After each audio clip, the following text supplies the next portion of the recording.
Hey there. Hey, how are you? I'm good. I'm here today with Donna Noga. Donna is an editor.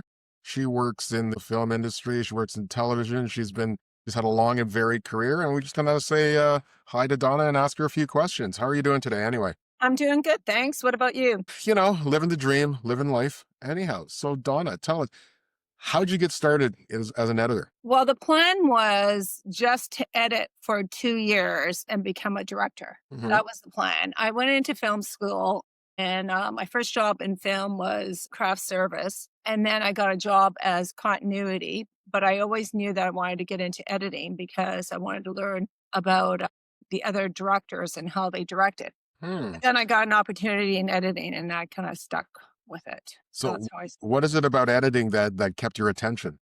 Well, I guess the main reason was the variety of the shows. To be honest, I saw how hard the crew had to work in the snow and the heat all night. And I saw how burnt out they were after a few years of it. And I Mhm. thought, okay, no. I did want to have a family. And I thought just the lifestyle was a bit too hard. So that's why I pivot. And then I didn't really try to get back into production.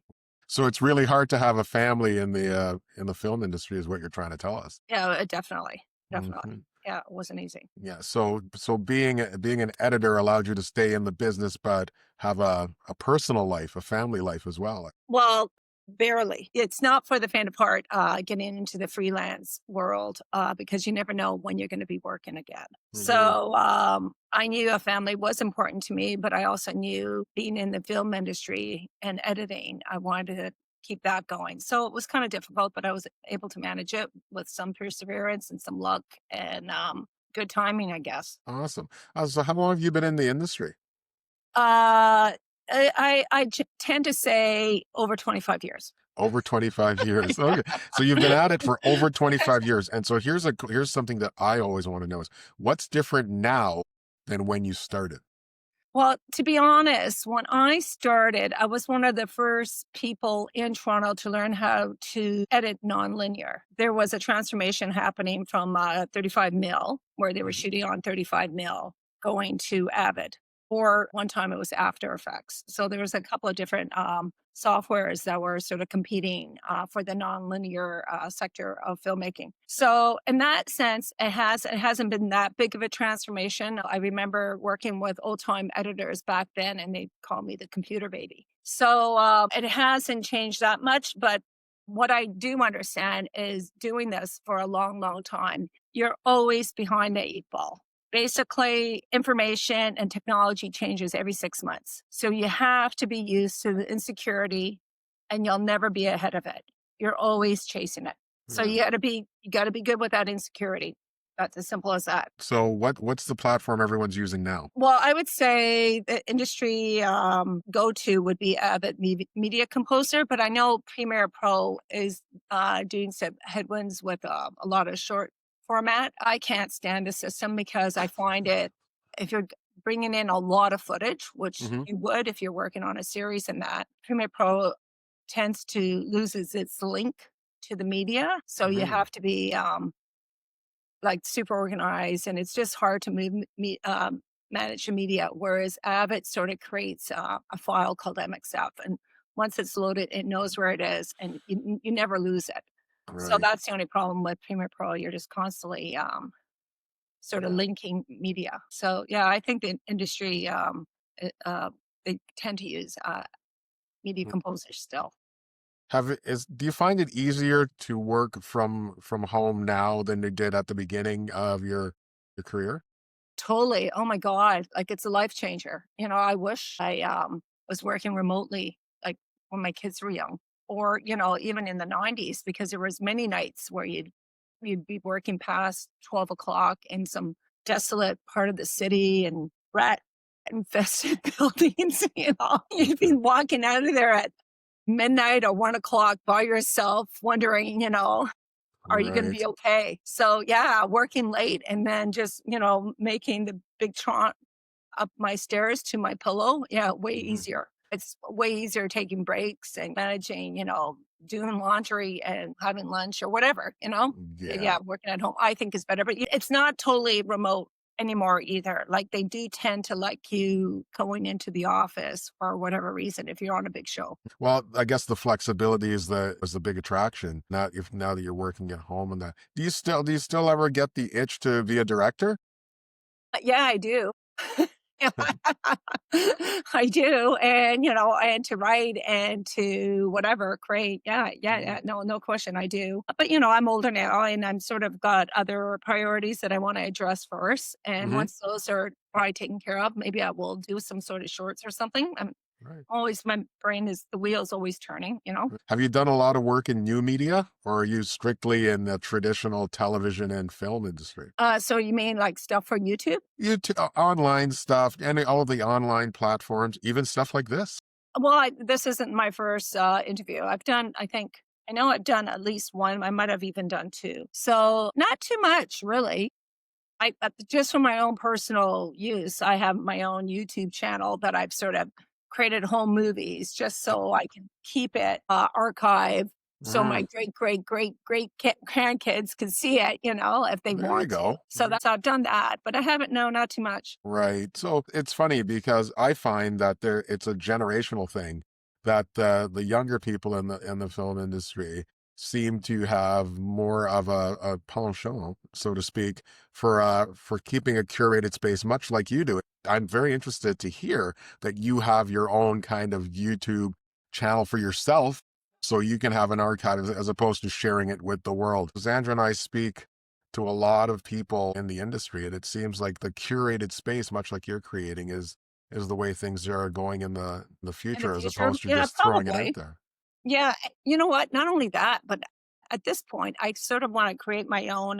Like I'm thinking the next time I get a job is investing the $5,000 and getting my own server. Like it doesn't cost much. And the idea of dealing with all these companies like Vimeo and you can't get a hold of anyone. So if they Right. mess up, there's no like it's only AI and they only get to a Of certain level course. and then that's it. You can't get a hold of anyone. So I'm actually thinking about that. So I'm sure I'm not the only one thinking that way Oh, too. it's funny you say that because there's just so many avenues you can go down once you do that. But what would you keep on your server if you're a creator, you're creating your own stuff, you have your own server. Is that just for your own personal use, or would you give that access to different people, use it Oh, for I your definitely. real? Yeah, yeah, yeah. I'm thinking, well, like my motivation would be to keep my reels there so I could, easily send out like a 30-minute or a 80-minute movie to Mm, someone and it wouldn't be difficult. Because right now I'm having a hard time uploading anything onto Vimeo and they right. won't accept my credit card. So I have no idea. I have So no listen, idea why.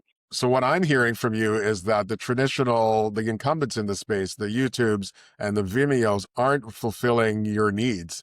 And if you could find an alternative, that'd be great. But you're at the point where if you can't find an alternative, you'd be building your own space and saving your own stuff.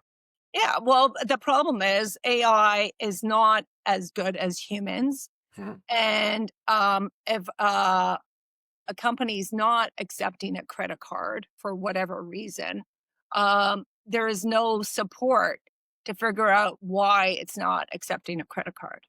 You And know, I've it, tried for about a month. yeah, So, you're not the first person I've heard say this, and I'll tell you, I was on a forum the other day, and because I'm kind of a tech guy, and yeah, it seems now that they're saying 50% of the traffic on the internet are bots, and 50% of those bots are malicious in intent, and 75% of the interactions are just bots talking to other bots. So, so you what's know, the point?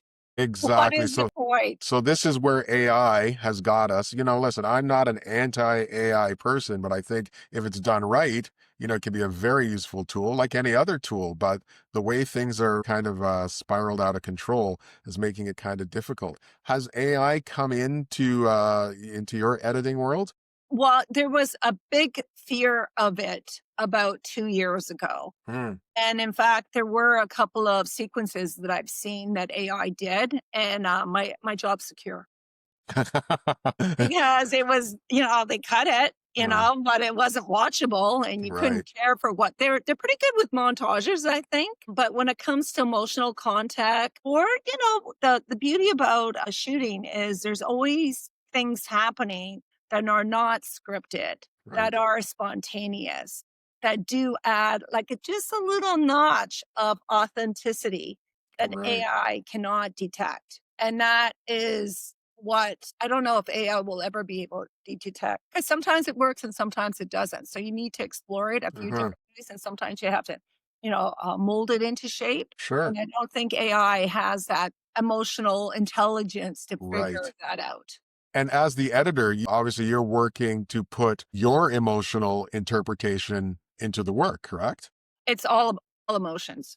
The Hmm. whole the whole thing is emotions, and you gotta be feeling something, whatever it is. So you So have to be in touch with that. so when you're after the fact and working away at home, how do you get feedback from the director? Or do you get notes, obviously, but do Oh, you, what how does that process go? okay, so that's the one thing I do miss about not working in a production office because I did enjoy the assistant editor coming in and taking a look at a sequence or an output and Hmm. getting their feedback. Because one thing as an editor, I think you're constantly sort of your like spidey emotions are always heightened to see how people are feeling about whatever. Hmm.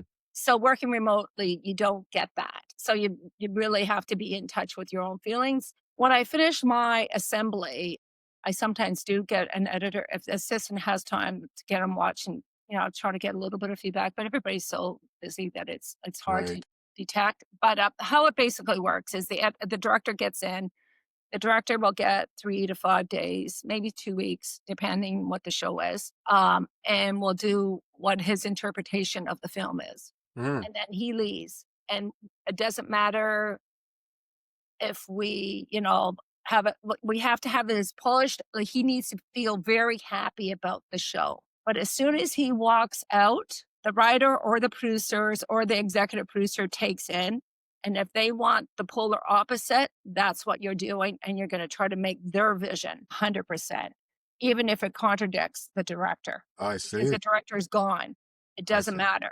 And then you kind of push their vision. And sometimes it's in sync, which is wonderful, Right. and sometimes it's not. So then you push their vision, and once they're done, then the network comes in and they Uh-huh. have the final say. And then you have to make sure whatever they think, 150%, because at the end of the day, they're the ones who's paying for the movie. So it's their Right. vision. So at the end of the day, the director passes it off to you, and then he's out of the loop until it's finished. Pretty much. He'll ask me, can you just shoot me an email, let me know what they think. I'd like to Right. know. But they're gone. So they have a lot of say on set. But basically, it's the networks constantly whispering in their ears Hmm. because, hair and makeup, wardrobe, the set design, Hmm. it's getting shot off to the network, and the network called the director saying, okay, I like her hair being that style. I like her wearing these colors. I like, the colors of the set to be these colors.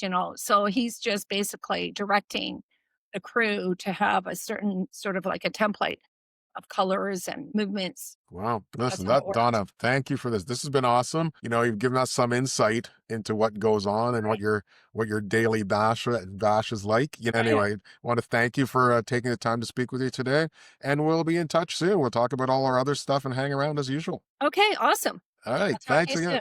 All right. Bye-bye.